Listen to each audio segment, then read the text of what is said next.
Not only are many buildings in the West not equipped with air conditioning, other infrastructure is not designed to withstand persistent extreme heat.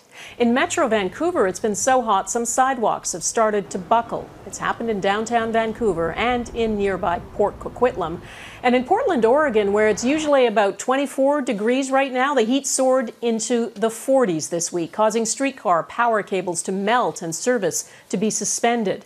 Experts say what's happening is part of a pattern, and it's just a taste of what's to come. Eric Sorensen reports. There is nothing new about a heat dome, but what is trapping heat in Western Canada is bigger, hotter, and longer lasting than any heat occurrence before. More than a weather system, believe scientists, part of a pattern of increasingly extreme events that can be attributed to global warming. Climate change didn't create heat domes. It just makes them worse. There's an element of it that is just different. And I think it is probably the human component. The human component is pumping carbon into the atmosphere, holding in the heat. Northern latitudes warm faster and large land masses warm faster. Canada represents both, and we will feel it in cities where roughly 80% of Canadians live. We are going to see more and more of these hot days in all parts of Canada. From 1976 to 2005, most Canadian cities had just a handful of very hot days above 30 degrees Celsius. By mid-century, that will change dramatically. Calgary will go from 5 to 32 very hot days, Toronto from 11 to 55. And it's a similar story across the interior of the country. It'll be less dramatic on the coasts, but coastal regions can expect more warm days above 25 Celsius. St. John's, Newfoundland will go from 8 warm days per year to over 32 by mid-century. Vancouver from 18 to 72 warm days. Wherever you live, more warm days and more hot days are coming. As roads buckle from hot weather in places where it's never happened before, experts say we must plan our communities to withstand the heat, the floods, and other extremes that are coming. It's very important that we rebuild our infrastructure, our societies in a way that they're adapted to the changing climate. And so we become resilient and hence less impacted by the changing climate in the decades to come. Canada's future also includes a warming Arctic. Northern communities accustomed to freezing winters will, by 2050, see far fewer days below minus 30. And a winter that's not as cold will only contribute to summers that are more and more hot.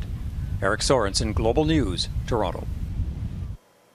We are adapted to deal with the cold in Canada, but not prepared to deal with the impact of long bouts of extreme heat. And a timely report from the federal government spells that out. It was released yesterday. It found large gaps remain in our preparedness for climate change. Individuals, governments, and private companies need to act fast to adapt. David Akin explains. The call to action is clear. The challenge is that we're not acting right now like we're in an emergency. The federal government's approach has been quite tentative. And the federal government's own scientists say it is vital to accelerate plans to help provinces, cities, and towns deal with more frequent extreme weather events. That could involve everything from retrofitting homes in mild climates with air conditioning to building canals and dikes to deal with rising water levels in coastal communities. Such a strategy will also require some heavy lifting from provincial governments as well. Upper levels of government are going to have to provide municipalities and individuals and businesses with the supports to invest in strengthening our infrastructure to adapt to a changing climate. The 750-page federal government report says Canada is simply not ready for so many extreme weather events. That work needs to take place faster than ever because this is an emergency. We're in a crisis and we need the government to act like it. One problem flagged in the federal report, the country's roads, sewers, airports, hydro lines, and so on were designed and built by engineers who assumed that they would exist in, quote, a steady state northern climate. We are facing a climate emergency. I mean, who would have thought words like heat dome, polar vortex would be part of our vocabulary? Canada's environment minister says a national adaptation strategy is in the works. We have to be thinking about how we adapt to some of the impacts of climate change that we're seeing today and that are already baked into what we're going to see over the next number of years.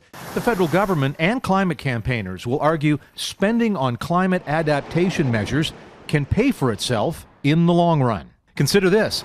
In the 14-year period from 1983 to 2007, insurance losses related to extreme weather events totaled about $400 million a year. But in the 10-year period from 2008 to 2018, insurance losses totaled $1.9 billion a year. The claims for the Fort McMurray wildfire of 2016 alone totaled $3.9 billion. And those costs will only climb in the future, the report says, without much more investment to deal with the effects of climate change. David Akin, Global News, Ottawa.